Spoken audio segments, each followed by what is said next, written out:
What's up, y'all? This is Brave, and I'm back for another review of Tyler Perry's Sistas.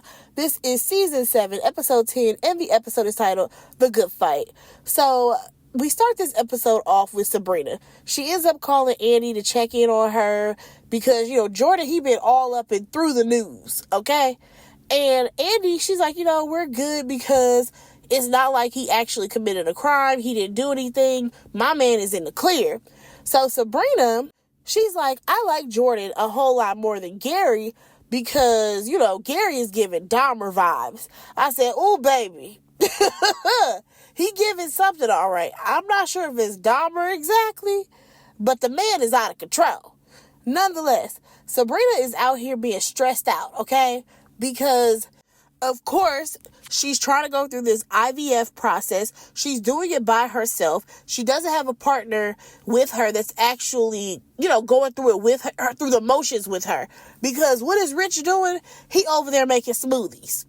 He's making smoothies while she has doctor's appointments. And it's not like he's going to support her and go with her. But he want to date her. Oh, don't even get me started on this foolishness. But she's also a little stressed out because she has an interview, to become the bank manager. And of course, the ladies are bigging each other up like, you got this, girl, you got this. And they decide that they're going to hang out after work.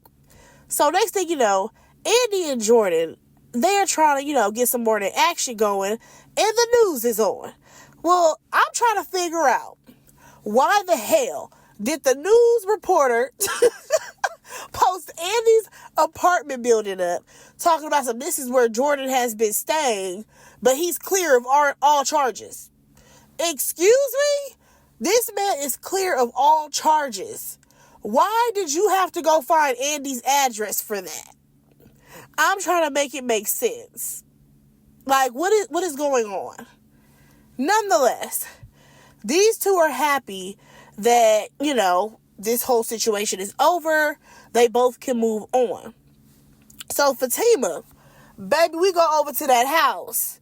Or should I say that one-bedroom townhouse that they swear has a downstairs bedroom. But we know that it don't.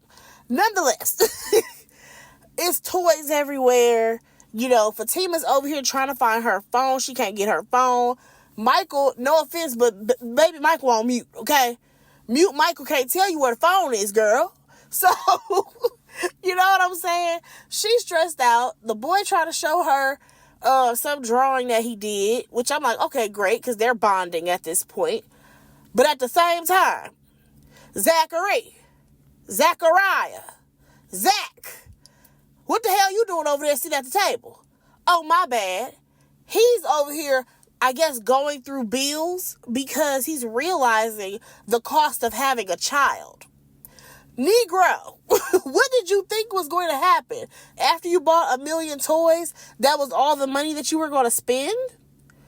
Please be so for real. And then on top of that nigga got up and started whining, okay, about how, oh my God, there's all these different therapies that I gotta pay for Michael. And then, Karen, she got twins coming. Negro, you don't even know them your kids yet. You don't know if them is your kids. Slow your roll. Oh, also, nigga, it's time for you to go to work. Can we start there? Zach ain't had a job, y'all. Zach ain't got no job. I don't care how many times he want to scream to the mountaintop that him and Bryce are going to look at properties. That's all they doing is looking and peeping. That Negro ain't bought not another piece of property. Hell, we learned that some of his money is fucking tied up with Gary later on in the episode.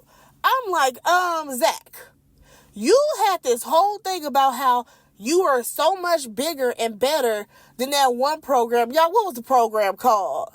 Chain Breakers? I think it was Chain Breakers. You were so much bigger and better than Chain Breakers because now you can afford to have your own company and build your own houses. You was doing all that big talking. Ain't done a goddamn thing. You sat up there on the Zatima show. You shitted on old boy because he was a damn construction worker. He was like the head of construction. You tried to diss him, but at least that nigga had a job. Y'all, when does Zachary go to work? This man done bought 50 leather suits, okay?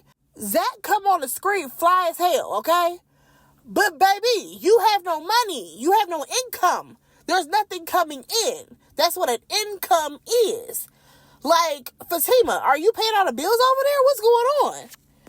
Nonetheless, he tried to list off her schooling as another bill. And she's like, I got it. I can pay for my own schooling or whatever. And I still feel like in that moment she should have said, Negro, you need to get a job. Okay? So then they talk about how, basically who's going to be watching Little Michael? Because Zach talking about I thought I was going to hang out with my boys tonight. See, and here's my problem. What Zach is trying to do and what I think is going to happen, he's going to try to continue to push Michael and all the rest of his kids, if they are or not, on Fatima. Because he pushes all his fucking problems on Fatima. So this is just another problem that is, stopping him from doing what he want to do, which is going out with his boys, that he's going to try to push on Fatima. And I'm sick of it. Fatima, leave that man, okay? Leave him. Because I have been saying this. I need for Zach to be by himself, work on himself, feel what it's like to be a single dad. And then at some point, you and Fatima can circle back to each other. And then you will appreciate all the things that she's done for your ass. Because I don't think that he does. But you know what? We gonna move on from that.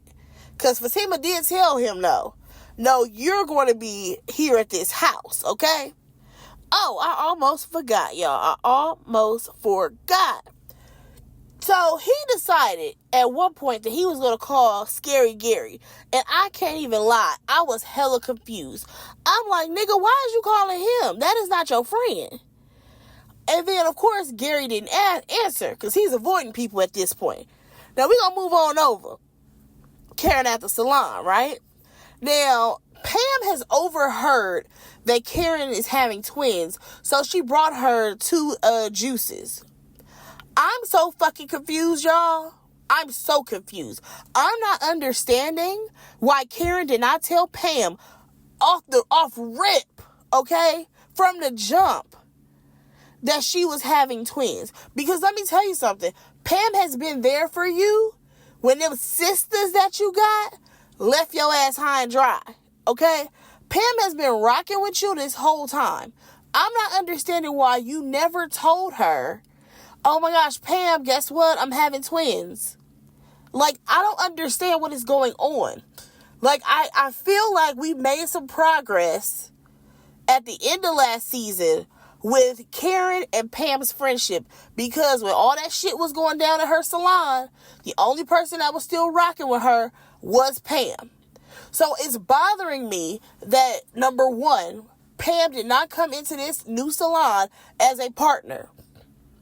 I get it. She's supposed to be an assistant or whatever, but up her position. She don't need to be an assistant no more. She can handle all of the business stuff while you do hair, Karen. I'm trying to understand why Pam has not been bumped up to being a partner in this salon business. And I feel like the conflict with her selling her products would have had better standing, at least to me. You know what I'm saying? If these two are business partners and they may have gotten into it because, Pam is bringing in money because of her products, but that's not the same as booth rent or whatever. We could have had some little conflict there, but it would have been very small, versus her being the receptionist selling hair products out of her boss's salon. You get what I'm saying? I'm not understanding, but I digress, okay? So then Karen ends up walking off from Pam, and she goes into her office. Baby, her office is nice, okay? It looks real cute up there. She's talking to her babies or whatever, and she gets a call from the doctor's office. They want her to come back in. The babies are okay, but she does need to go back into the hospital. Okay, fine. Moving on to Sabrina, y'all. She is in this interview. And of course, you can tell she's a little bit nervous or whatever. But India comes in there and tells her that, there's some staff members that basically did not trust Sabrina in that position. Baby, it gets to the point where Sabrina is like, this is some bullshit. Because I'm qualified for this position. I came back to work at this job, even though y'all didn't even believe that I didn't rob the bank. You know what I'm saying? I was wrongfully accused of robbing this damn bank. And I did feel bad for Sabrina in that moment because it's messed up that you have this one white girl who's gunning for her every chance that she get because she doesn't want to work under a black woman. You can already, tell that's what's going on. But on top of that, India, you are a black woman. You sat up there and was like, oh, Sabrina, we believe you. We knew you had nothing to do with it. But then you pull this type of stunt.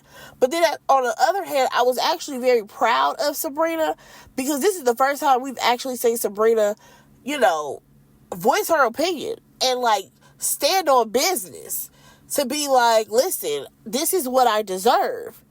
Because y'all already know, Sabrina is always mute. She never says anything when she should speak up. So I'm hoping that within this season, we will see more of that for Sabrina. And I really want her to stand her ground with Rich's ass to be like, you know what? Since I gotta, go through this whole IVF process by myself, what are you here for, Negro? What are you here for? I want her to go ahead and move on from him. But that's not what this is. I will say that I did like the fact that she told India, I'm not looking for no handouts or anything, but this is what I deserve. Now, moving on, y'all, we have Andy and Fatima, right? They have some small talk or whatever, and then here comes little Miss Black Billionaire. So she shows up, kicks Fatima out, and baby, out the gate, she's coming for Andy, talking about because I heard you were a loose woman. Ma'am, I know you fucking lying. How you come up in somebody else's office and tell them that? You rude. Now, y'all, I'm going to be a little bit honest here. I was a little distracted when I was watching this scene, y'all, because I was trying to figure out what the hell is going on with Andy's face. Y'all, what is going on with KJ's face? She has these random dent things in her face. And I'm just like, is she okay? Was that from a medical procedure?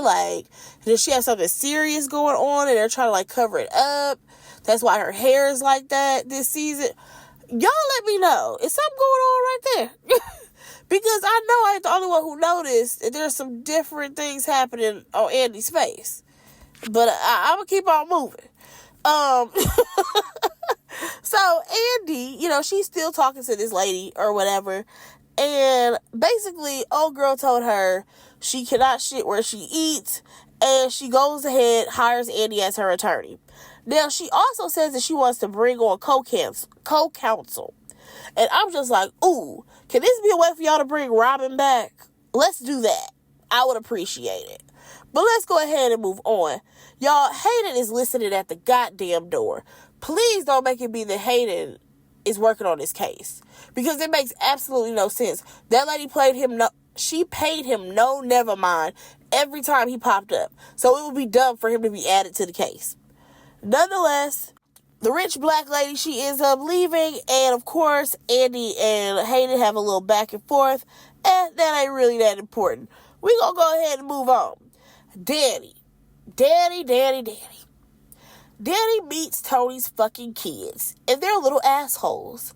First of all, they're texting each other, talking shit about her. Let's start there. Then, the kids try to play her out and game her into buying them stuff. Talking about our friends buy us things, because she said that they could be friends.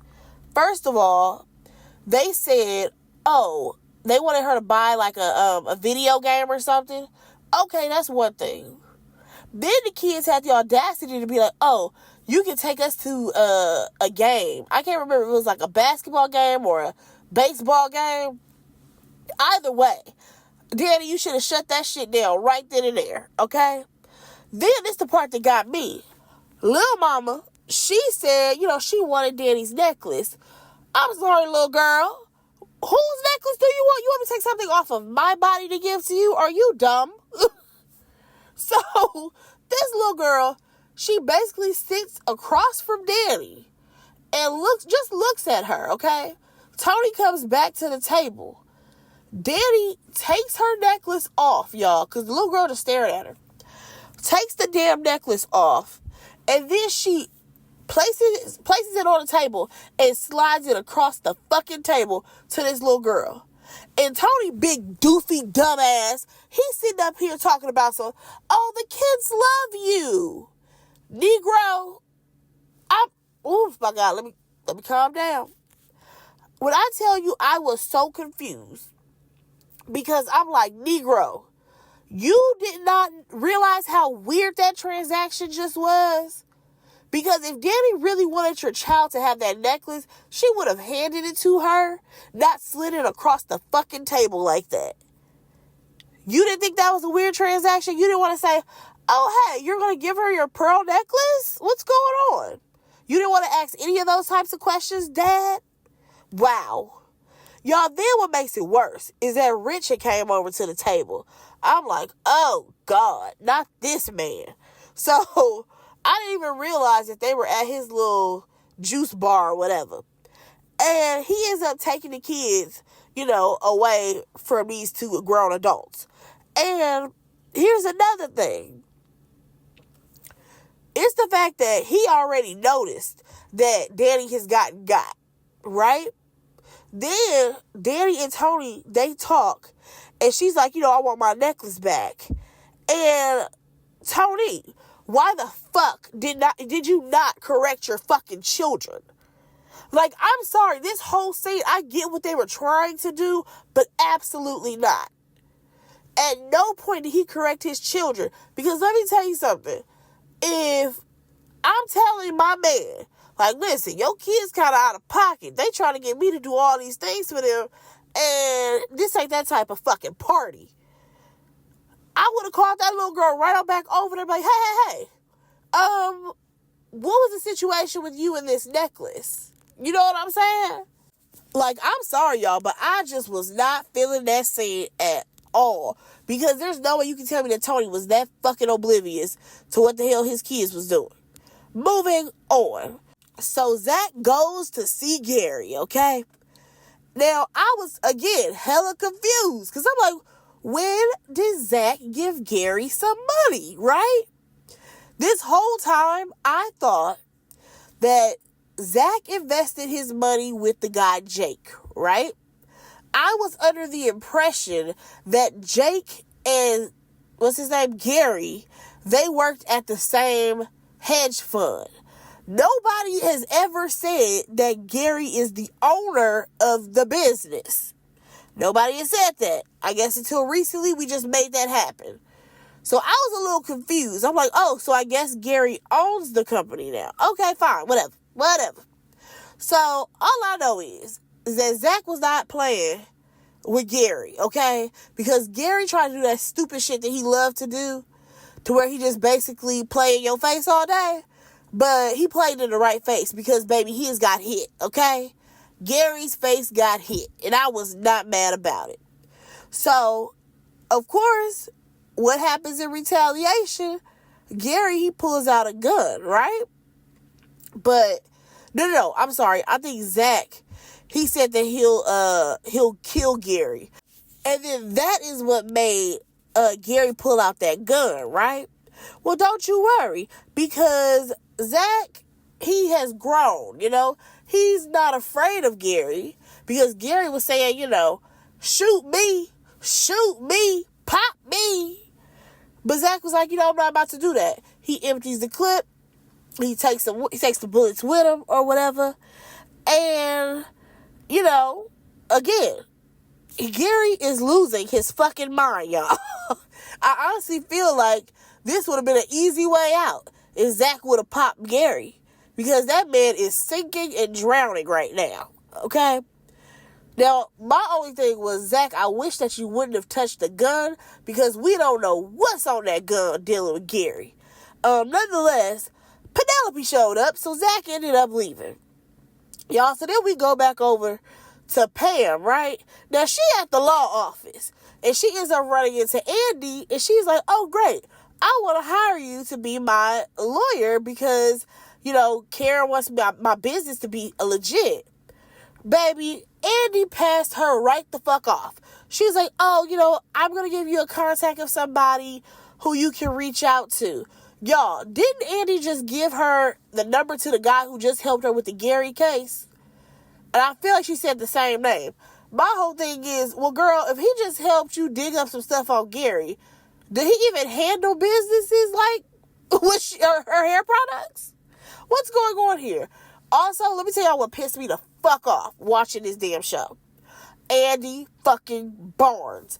Andy, why did you try to walk Pam out as if she's going to cause a scene or something when you let Zach's annoying ass walk up and down these halls yelling, Fatima, Fatima, Fatima, Fatima, Fatima.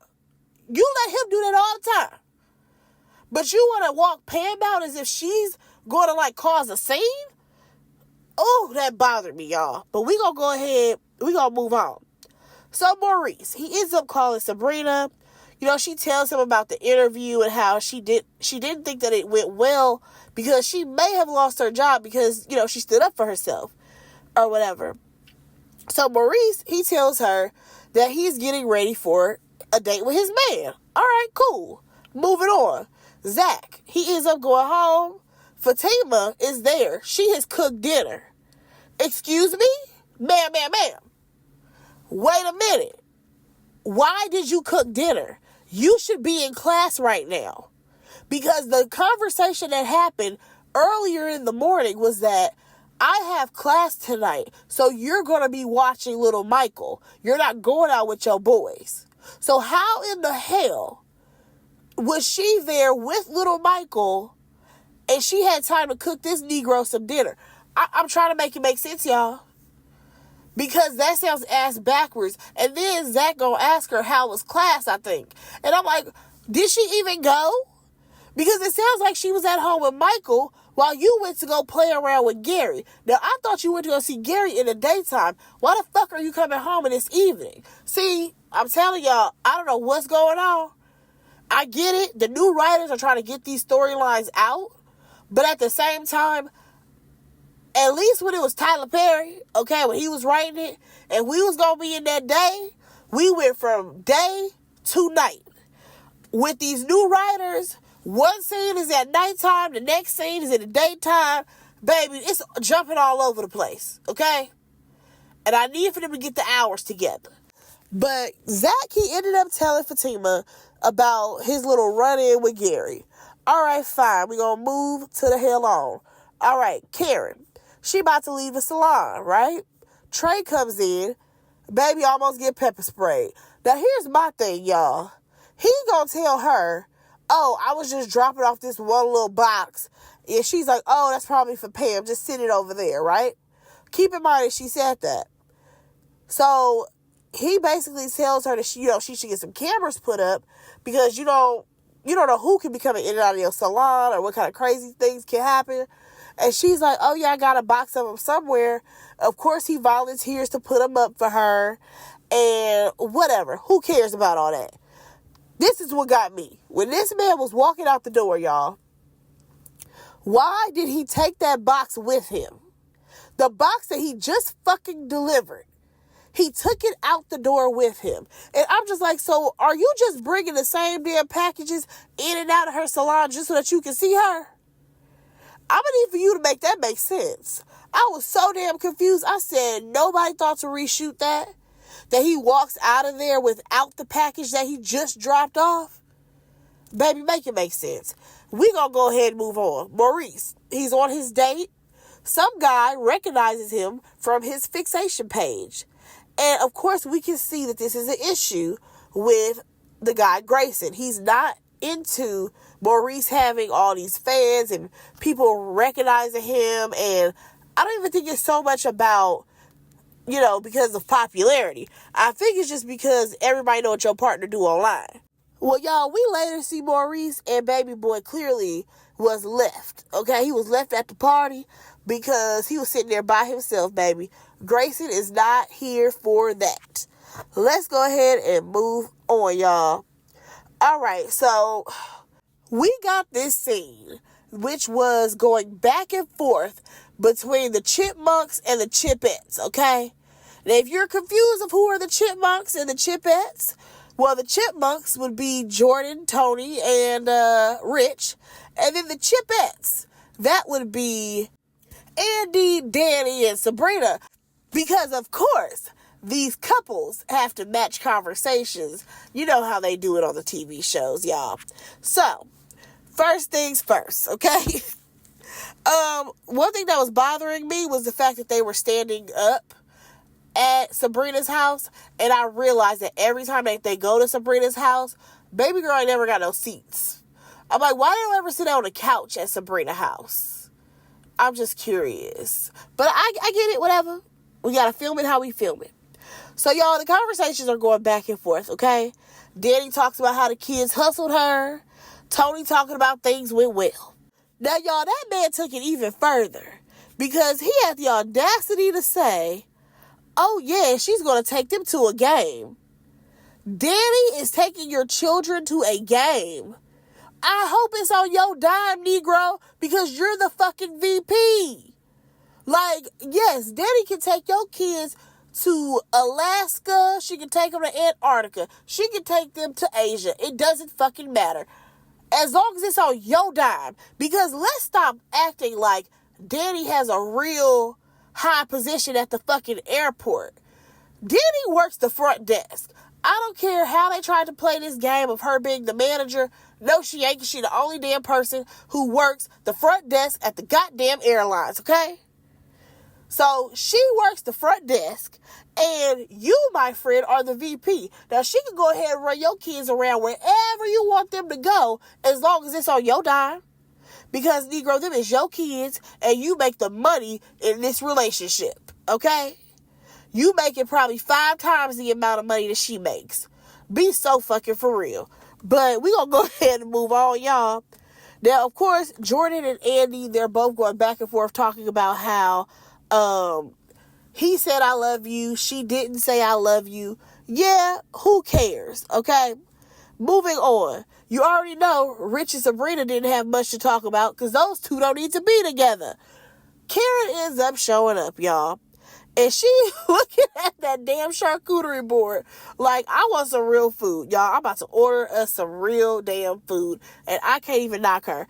Because one thing about Sabrina, y'all, she cheap as hell. Because every time they go to her house, they talk about how she got cheap wine or she ain't got no wine. And now she over serving them crackers and cheese. But moving on. The ladies, they have a conversation about how, they're evolving as women. And they absolutely are at this point, just because they're all in different stages in their life. Sabrina, of course, is talking about how she thinks that she got fired, but she does mention how, she stood up for herself and what she felt she deserved. The girls are super proud of her for standing up for herself, and that was pretty much that. Now, y'all, keep in mind, all of these things, these last couple of ones I've been talking about, have been happening at night, right? So we finally go back to Gary and Penelope. Keep in mind, this is midday.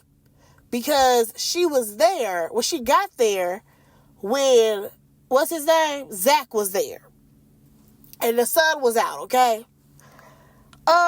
Here's the thing. So instead of listening to Andy like she should have, Penelope, she wanted to be nosy.